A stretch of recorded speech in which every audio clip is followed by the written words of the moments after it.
The war on the cost of living crisis continues as more and more people fall into poverty, with the most vulnerable, as always, being the hardest hit. We are here to speak to several charities, community heroes, people who are working on the front lines to try and help lift people up. Now, these people are helping to pay for food, to pay for energy bills, and to help people with the social isolation and mental health impacts that also come with living on the breadline. But these charities are also struggling themselves, competing over limited funding and the cost of energy bills to run their centres, to keep heating on in their warm pubs, and to make food to help people. I mean, if these charities are struggling, what would that say about the people who are living day in, day out with poverty? So we want to know how badly the most vulnerable have been hit and what is being done right now to help them. Heat or eat continues to be the agonising question that is on so many people's minds. Now, James Anderson, who runs DEFA, has tried to answer that question for a lot of people. And we're here to speak to him today about the work that he does, helping people to afford to pay for food shops and for their energy bills, as well as heating work. Now, the government says they are planning to help people by continuing the energy discount schemes and the energy caps, and to help parents get back into work with additional free childcare. But will this be enough? And will it come soon enough? Now, DEFA have been helping people who have had to make that tough decision between heat or eat. And James has been speaking to us about how badly people are struggling, what sort of conditions they're living in, and what impact has this had on their mental health and their physical well-being. Since the cost of living crisis has come along, we have helped, I'd say, around about 50 to 100 people a week with food, gas and electric. And it's getting bigger every single day because more people are finding out about it, because the more people we help, they tell their friends, they tell their family, it gets spread all over social media. So then more people come to us. We do diligent checks, so we make sure that the people that come to us are legitimate and that they are really in need. And that keeps the funding protected then that we have, because we want to protect the donors as well that give us the money to do it. People have been struggling with gas and electric especially the gas side of it. Now, the governments have obviously helped with the cost of living by putting money on people's meters, but they only put it on the electric. They don't put it on the gas. Gas is used more than electric because electric in most cases can't heat the home. The majority of homes in this country have got gas boilers. So the governments have put it on the wrong meter, in my opinion, but it is what it is, and the help's there, which is people are grateful for. They've done something. But the gas and electric being paid, that then takes away the resources that people have got for food and for the essentials that especially children need. If they're going to school, they need to be filled with food, they need to have the energy, they need to have the push. They also need to have the happiness in the home. Now, if there's something wrong in the home, and you're a child and mum and dad are upset or they're sad, the child picks that up. I know I did when I was younger. When my mum was upset, I knew. So it's got a knock-on effect on that child. So the child's sitting there thinking, why are you sad, mum? Why are you not talking, dad? Dad and mum's not going to say to that child, well, we've got no food, we've got no gas, we've got no electric, I'm struggling to pay the bills, because the parents don't want the children to go through, but the children feel it anyway. So the knock-on effect is massive when you can't feed your child or put the lights on or turn the boiler on, but then you look at your child and you think, well, what am I supposed to do here? My responsibility is to feed my family. I can't do this. I can't keep them warm.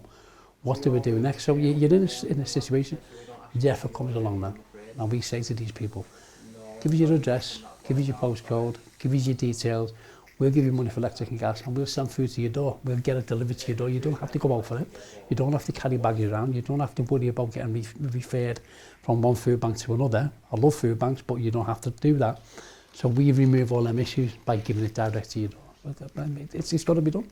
We've had people come to us saying that they're going to kill themselves. We have had people come to us after taking tablets.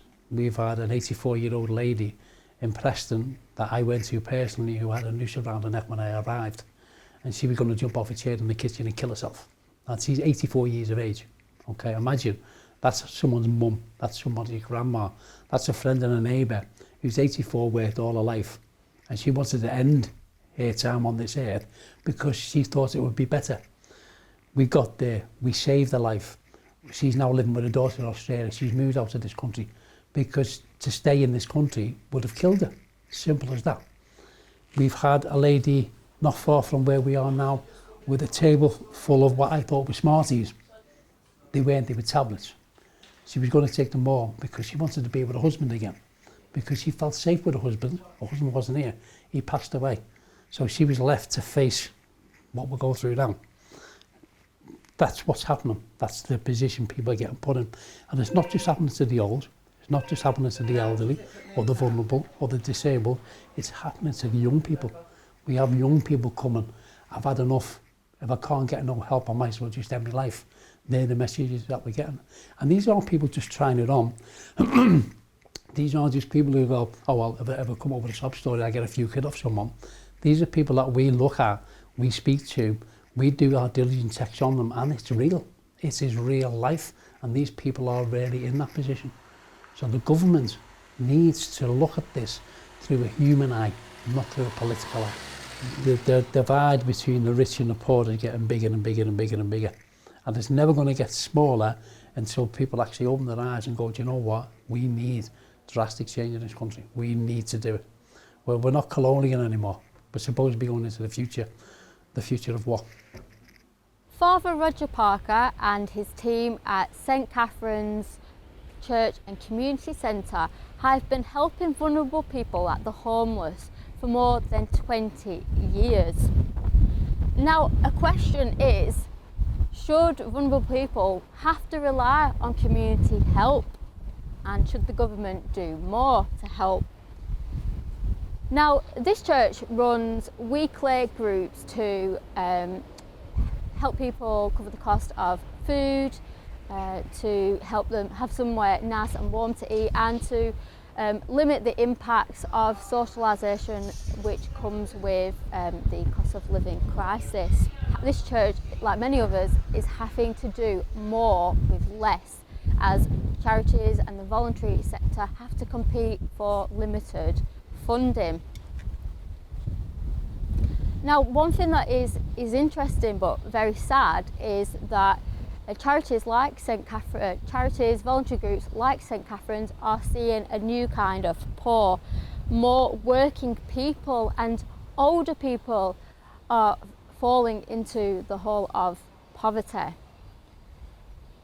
Now, what exactly is being done on the front lines to help them in the community? And what sort of impact is the cost of living having? Are a lot more people struggling, older people struggling with isolation, loneliness and mental health issues due to the cost of living crisis? We have a building here which is custom designed, especially designed for catering for people. They can come in. On Mondays and Fridays we have a drop-in. On Monday they can have breakfast and lunch. They can have a hot shower, they can have a change of clothes. We get a variety of people coming to that. Some people who come regularly, some people who come in and go and move on to other things. But there's a regular crowd that comes as well. But it's open to everyone. On a Friday we have, we call it the brunch club, but they can come and have a hot brunch, and we're open for 2 hours each day for both of those, and they can have a shower, etc. on those as well. I think we get a slightly different demographic. We do get people that wouldn't have ordinarily come to the group, and they come and ask for a food parcel, or just for friendship and support. I think that's quite an important thing, not just feeding people, but giving them a place where they can come and make friends. You notice it, don't you? People coming, you can tell People who perhaps would go and do other things are coming here now. There's quite a few regulars who come and they know they're going to get a hot meal. They know there's somewhere warm. The building's well insulated and heated and so on. So it definitely is affecting people. And likewise, you notice with when we started the choir church, which only just started last year, mothers and families were pleased that the kids could come and have a hot meal as well. Saves them cooking tea at home, you know. Obviously with lockdown, people became more isolated and mental health problems increased. And then obviously with the cost of living, people can't afford to maybe go out like they used to do, or go to clubs and do activities they used to. So by coming here, they still get to meet up with people and it's not costing them anything. It's scary. It must be scary for people having to make choices between feeding your children, feeding yourself, or putting your heating on. I think mental health problems have just increased so much. And you see that all around. That hasn't then knock-on effects, people using substances and things. So yeah. Thank you to all those who support our work. It's for those who give us money, grants and so on. And if you want to donate to St Catherine's Community Centre, please do. As I say, we are most grateful because we couldn't do this work without, obviously, all the help we get. And anybody who's out there listening who wants wants to come and have a hot lunch in the luncheon club, etc., they're welcome to join us. Thank you. Well, we're here now at Healthier Heroes to speak to Andrew Powell, the Managing Director. So this charity helps veterans who are facing issues like social isolation, homelessness, mental health issues. And some of the people he helps have been really badly impacted by the cost of living crisis. Now, what sort of impact has that had? Andrew says a lot of people are struggling more with their mental health as a result of trying to make ends meet and the stress that brings trying to provide for their families. The charity itself has also struggled a lot with its energy bills and is calling for more government support. Now, the government in this week's budget says help is coming. It plans to extend the help that it's providing to households and to businesses, charities, hospitals, the voluntary sector, essentially, by capping energy bills and also providing a discount relief for charities like Healthier Heroes. But if they're struggling now, is it going to be enough? Obviously, as a service, what we've had to do is sort of increase our costs, and for them, personally, their contributions towards the service have had to increase, which has had a big effect because the benefits obviously haven't gone up, although there has been various aspects of additional benefits being provided. But for the guys that live here and the families and that we support within the community, it's affected them massively, particularly with the rise of energy bills and gas bills and stuff like that. We've worked quite a lot with James from Deaf for CIC, and you see a lot of things on social media of him having to buy people shopping and fill people's fridges and cupboards. It literally is that bad. People just don't know what to do. And they want to heat their homes because they've got children, but equally they're unable to feed themselves as well. It's a circle that never stops turning, you know what I mean? We're always trying to find new and innovative ways to try and help and support them. So it just depends on each individual person. James has helped us out and various other charities have helped us out, and organisations in terms of fundraising to help reduce our costs, which has allowed us to not increase the costs any further for the people that access our service. So it's just plugging away at different avenues all the time. But we're open 24/7, so the energy for this building is absolutely massive. The lights are on all the time, the internet's on all the time, the lads are up all hours, struggling with their own mental health and things like that. So it's an ever-evolving cycle for us.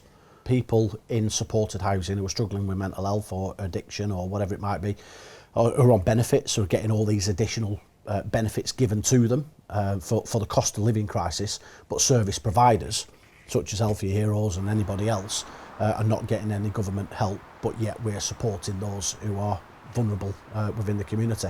And if we didn't exist, then you know, God only knows where they might be. So I suppose, to answer your question, the government need to help us and help other service providers as well, and give us some money to offset the cost of our energy bills and support us whilst we support the most vulnerable members of our communities.